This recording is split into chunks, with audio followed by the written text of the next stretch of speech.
You know, I'm going to kill two birds with one stone here and address the LinkedIn audience and our YouTube channel at the same time. You know, I've said it before, for more than 36 years, real estate, land use, and government affairs practice, I thought I'd seen it all when it comes to governmental ineptitude. But last week, the Biden administration served up another in its long list and growing list of why so many Americans have elected to put their investment money into Mexican real estate. In yet another misguided attempt to help the underprivileged, which is great, and placate the loudest voices in the room. Logic and common sense be damned. The Biden administration has decided that May 1st would be the D-Day for the launch of their latest bid to level the playing field for the disenfranchised, which again I think is great. Again, of course, at the expense of those of us who have worked our tails off just so that we could afford a good home purchased with good credit. And they're calling it loan level price adjustment. And I'll explain more about it in a minute, but before that, just let me say this one thing. Professionally, I should, and perhaps I am, elated at this news because the more missound, irrational, misconceived, and quite frankly, downright dangerous policies that this administration, or any administration for that matter, makes no difference to me. I don't care if it's blue, red, purple. Idiocy, to me, knows no political affiliation. The more the baseless policy this administration executes in an attempt to enfranchise the disenfranchised, again, at the expense of those of us who have worked really hard to have what we have and to hold on to it, all while subsidizing those who haven't and don't. The more people like Joe and Mary Paczynski just yesterday are going to call us up and say, I can't do this anymore. My country has gone nuts. What am I looking at for property on the beach or maybe a couple blocks back? Okay, so here's how the government's new loan level price adjustment plan, here's how it works. Because the administration believes the discrimination and disenfranchisement bars poorer people from owning homes, it wants to level the playing field again by charging a borrower with a high FICO score and a high down payment a surcharge on the home that they purchase, and awarding a borrower with a low FICO score and only a low down payment with a more favorable mortgage rate. Now, I got to know that most everybody out there is smart enough to understand the ramifications of this crazy idea. I know their word for it on its face, but let me just put it into a visual context for you. Let's say that you're a guy or a girl who's worked hard, you've saved your money, you've paid your debts on time, and you have a FICO of, I don't know, say, 740 or something like that. Well, you now get hit with a surcharge, a 1% surcharge, which is an increase of 0.75% over the old fee of just 0.250%. And when you absorb that into a long-term mortgage rate, the increase is equivalent to slightly less than a quarter percentage point. So on a $400,000 loan with a 6% mortgage rate, your payment's going to go up by about $40. Now, on the other hand, let's say that you're disenfranchised. And for whatever reason, you don't have the savings or credit history that normally, logically, would make you a good candidate for the same loan at a bank, a loan that, by the way, is typically insured by the FHA, us. Well, good news. You might have missed the lottery, but you sure hit the jackpot here with the Biden administration, because those people who've worked hard their whole lives, saved their money, paid their debts, paid their bills on time, we're going to subsidize you with a few hundred of those $40 surcharges we're incurring.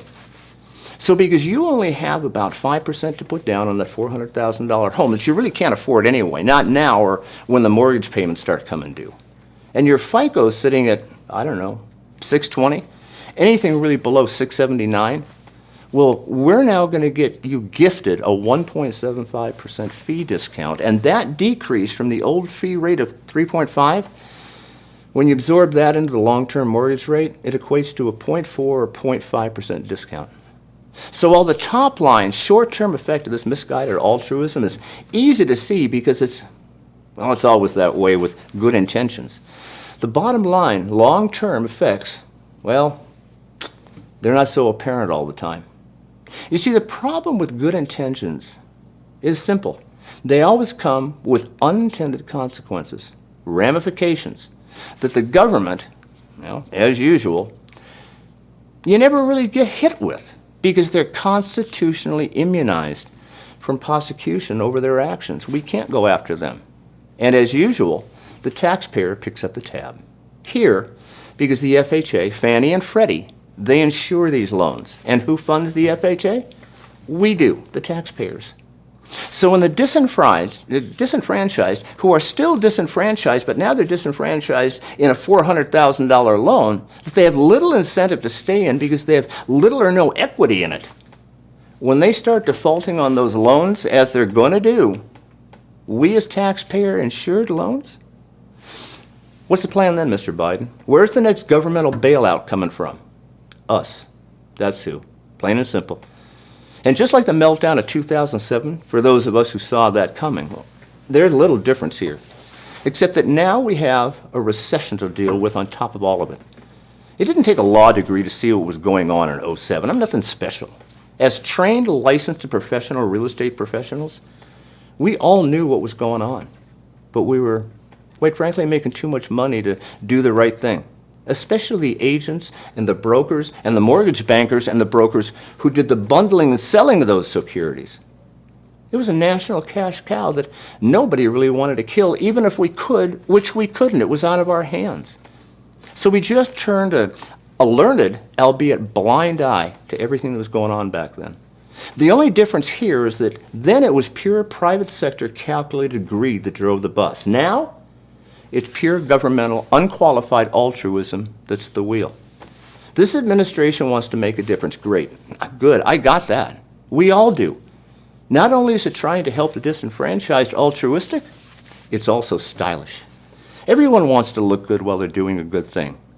But if 36 years in real estate, land use, and governmental affairs laws taught me nothing else, it's taught me that while altruism always has a price to be paid, blind, ambition-fueled altruism carries an even greater cost.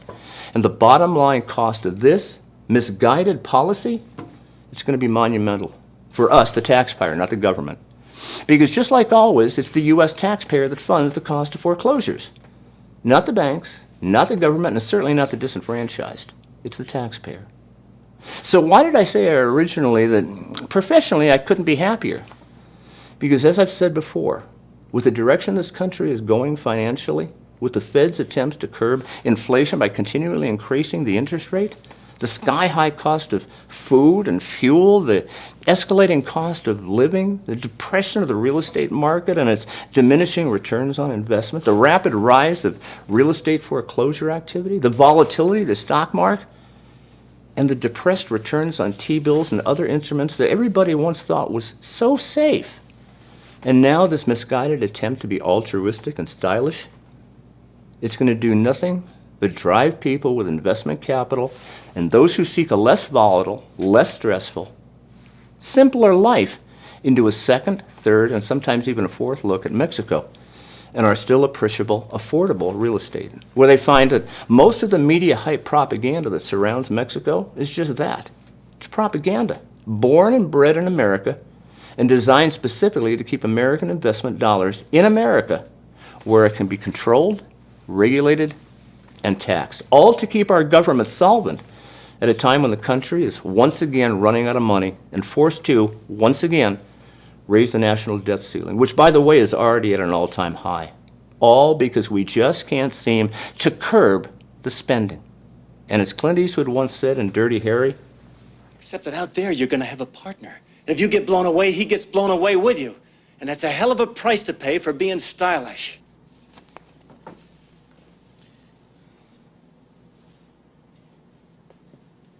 Are you finished with the questioning, Callahan?